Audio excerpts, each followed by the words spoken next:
and a total freedom in the areas of what beliefs and thoughts and lifestyles you are. Can I interrupt? Yes. For a second, don't you consider the Swedish church as national, so the state and the church have something in common?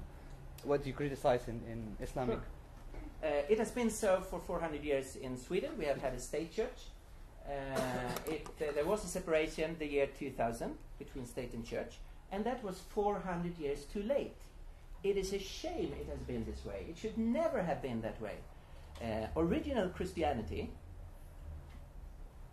study the New Testament, and I would challenge you to do it. You would see that Jesus and the first generation of Christians did not try to take over societies. They left people total freedom to reject their message.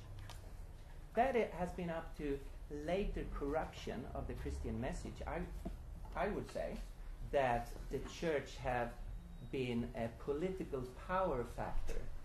So, it has often been that, and I'm very critical towards it. Thank you. Another question for you. Attila, sorry, you will get later a double dose. How important is historicity for the validation of Christianity?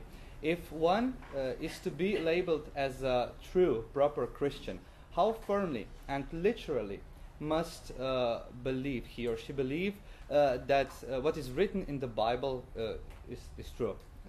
So is it possible to be a proper, genuine, a real Christian, yet at the same time believe that, for example, stories narrated in the Gospels is merely metaphorical, that is not literally true?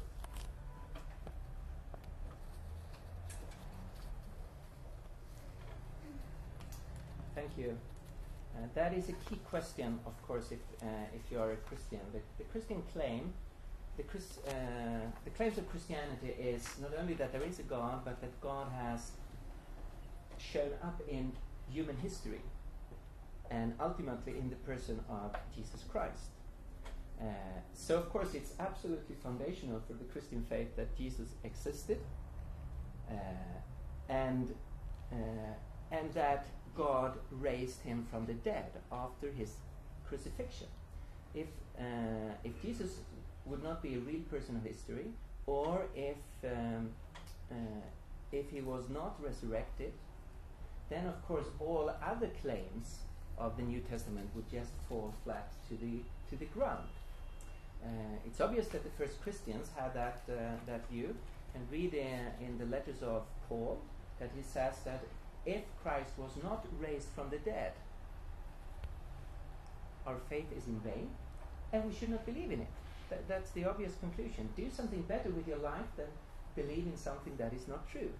But actually, says Paul, he was raised, and there are hundreds of witnesses, and I myself, he can claim, met the living Jesus. What I think is very important here is to see that the Christian faith is ultimately a faith in a person, not in a book. Of course, the New Testament scripture is very important within the Christian faith, but we do not believe in a book, but we believe in a person, Jesus Christ. And if you would like to investigate into the Christian faith, it is the person of Jesus you should look into. You do that through studying the Gospels about him, and there you have, of course, to make a lot of interpretation of the texts. It's obvious, in my view, that the authors of those texts intend them to tell real history, to tell real events, that it's just not metaphorical that Jesus rose from the dead, for example, or that the miracles happened. Now, this in turn presupposes, of course, that there is a God.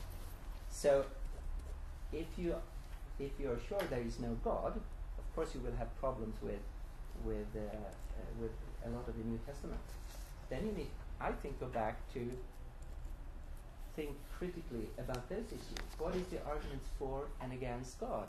And as I've tried to show, I think there is a lot of powerful arguments for the existence of God. And if you're open for the existence of God, then you cannot rule out on beforehand the possibility that God has acted into history in a unique way in the life of Jesus Christ. Then you need to study this with an open mind. That is, by the way, the scientific attitude, isn't it?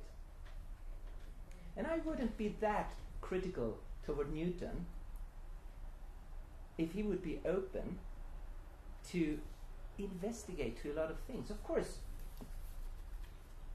if it can be shown that this is impossible or this is not a fruitful way, then he needs to be open to close that research down. But the whole scientific mentality is actually to be open, then investigate into facts, and then make the conclusion. Not come with a conclusion taken up on beforehand. And I will encourage you, study one of the Gospels with an open mind and make up your mind after you have investigated into the facts. And the facts in this case is what we can know about the historical Jesus from the real historical sources. Okay.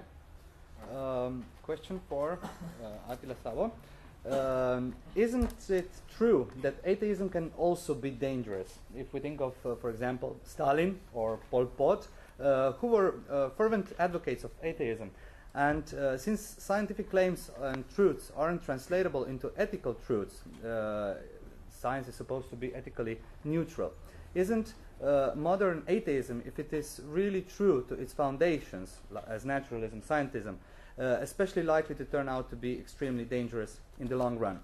That doesn't necessarily mean that its most fervent present advocates are bad people, but merely that they are not good because of their atheistic beliefs, but because of some secondary factors. For example, echoes of the older ethics in the society that can be traced back to religious traditions. And isn't it possible that someone embracing only the ideology of new atheism is bound to become if not immoral?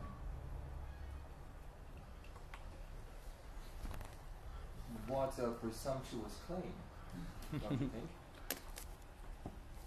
I'm feeling insulted. Well, I've spoken about this.